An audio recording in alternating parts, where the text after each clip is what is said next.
Assalamualaikum. Welcome to our YouTube channel Learn Beyond the Sky. Today we will going to discuss the syllabus of one paper MCQs exams in which we will going to discuss the criteria of the subjects.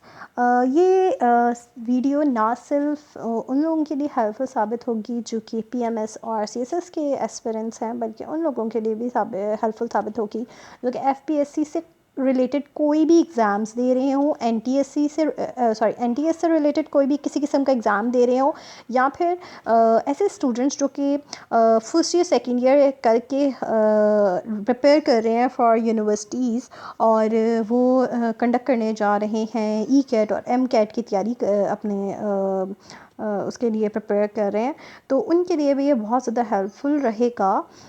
तो ये video last तक देखें और like और subscribe करना मत भूलिएगा। So let's get started. सबसे पहले तो जो सब्जेक्ट है वो हमने इस तरह क्राइटेरिया दिया होता है एग्ज़ाम्स में कि 20% जो है वो इंग्लिश को वेटेज दिया जाता है। उसके अंदर हमने ग्रामर का यूसेज देखना होता है, जिसमें आपके पास ग्रामर में आपको देखें सिंपल पता होना चाहिए कि सेंटेंस स्ट्रक्चर होते किस तरह के हैं, जिसमें सिंपल सेंटेंस हैं, कंपाउंड सेंटेंस हैं, दैन कॉम्प्लेक्स हैं। तो इस तरह की चीज़ों का आपका इल्म होना चाहिए। दैन आपके पास पार्ट्स ऑफ स्पीच का पता होना चाहिए। उसके अलावा आपके पास इल्म होना चाहिए आर्टिकल्स से रिलेटेड, आपके गिनती के आर्टिकल्स हैं। दैन कंडीशनल्स से रिलेटेड आपके पास इंफॉर्मेशन होनी चाहिए, वो भी बहुत थोड़ी से आपके कंडीशनल सेंटेंसेस हैं और वो आपको मल्टीपल MCQs में वो गलत ऑप्शंस के साथ कंफ्यूज करते हैं और वो आपको इस तरह की चीज़ें देते हैं। देन आपको पता होना चाहिए आपके एक्टिव पैसिव वॉइस, जो कि बेसिकली पूरा इंग्लिश जो स्टैंड करता है वो इन्हीं चीज़ों पे स्टैंड कर रहा होता है। एक्टिव पैसिव है, डायरेक्ट इनडायरेक्ट है, आपको इसके बारे में इल्म होना चाहिए। देन सेंटेंस स्ट्रक्चर का भी आपको पता होना चाहिए, जिसमें वो गलत वर्ड दे देते हैं और उसको कहते हैं कि फिर आप वो करेक्ट करके दिखाएं, सेंटेंस करेक्ट करें। वो वैसे भी पूछ सकते हैं और आपको डेफिनेटली वो मल्टीपल ऑप्शंस पे भी दे सकते हैं। देन वोकैब में आपके पास सिनोनिम्स एंटोनिम्स वो नॉर्मली पूछते हैं आपसे। सेंटेंस से related completion of the sentence पूछ लेते हैं, प्रपोजिशंस पूछ लेते हैं आपसे। यूज़ ऑफ एडवर्ब आपको ये पता होना चाहिए। ये पार्ट्स ऑफ स्पीच से रिलेटेड भी चीज़ें आपके पास होती हैं। तो ओवरऑल जो इंग्लिश का क्राइटेरिया दिया जाता है, वेटेज दिया जाता है, वो 20% दिया जाता है। देन हमारे पास करंट अफेयर्स की बात करें तो करंट अफेयर्स हम 20% उसको भी वेटेज दिया जाता है और उसके अंदर बेसिकली नेशनल लेवल और इंटरनेशनल लेवल के जितने भी ऑन गोइंग इश्यूज़ चल रहे होते हैं उससे रिलेटेड होता है। सबसे बेहतरीन वे करंट अफेयर्स रेडी करने का डॉन न्यूज़पेपर है। रीड डॉन न्यूज़पेपर, इसको अपनी हैबिट बनाएं।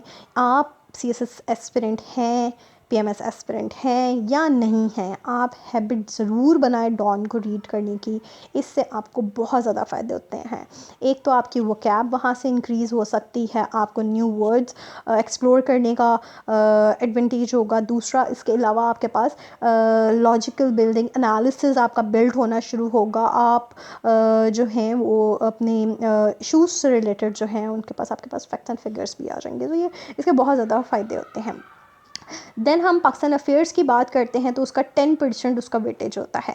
इसमें अगर हम बात करें तो आपको बेसिक नॉलेज होनी चाहिए। बेसिक नॉलेज से मुराद पाकिस्तान के बनने से कुछ अर्सा पहले से अगर आप बेहतर है कि इंडस सिविलाइजेशन से स्टार्ट करें, वहाँ से अगर आपकी प्रिपरेशन स्टार्ट हो और वहाँ से आप MCQs रेडी करते हुए आप आएँ पाकिस्तान के करंट ऑन गोइंग इशूज़ तक आप बात करें, तो ये आपका पाकिस्तान अफेयर्स का 10% इससे रिलेटेड पूछते हैं। देन आप इस्लामिक स्टडीज़ में 10% उसको भी वेटेज दिया जाता है, जिसमें आपके पास डेफिनेटली इस्लाम हज़रत आदम अलैहिस्सलाम से आप स्टार्ट करेंगे और उसके बाद आपका जितने भी सारे आए, जितने रिलीजन बुक्स, मतलब सारी चीज़ों का आपको इल्म होना चाहिए। देन रसूल पाक सल्लल्लाहु अलैहि वसल्लम आए, उसके बाद उनका टाइम, फिर अपने खुलफाए राशिदीन का टाइम, देन आगे मज़ीद जो है वो इस्लाम का कंटेम्प्रेरी इशूज़ अगर कोई हैं तो उससे रिलेटेड इस तरह की चीज़ें भी वो MCQs में पूछते हैं।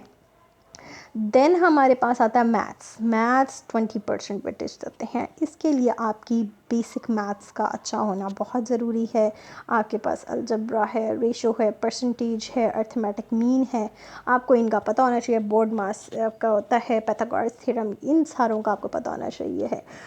इसके लिए अगर तो आप CSS एस्पिरेंट हैं तो वो डेफिनेटली आपके पास GSE की बुक होगी, उससे रिलेटेड आप रेडी करें और उस पर आप करें रेडी। और आप ये सारी चीज़ें बेसिक लेवल की जो कि 9th 10th first second year के स्टूडेंट्स के पास होती हैं, आप उनकी बुक से भी रेडी कर सकते हैं।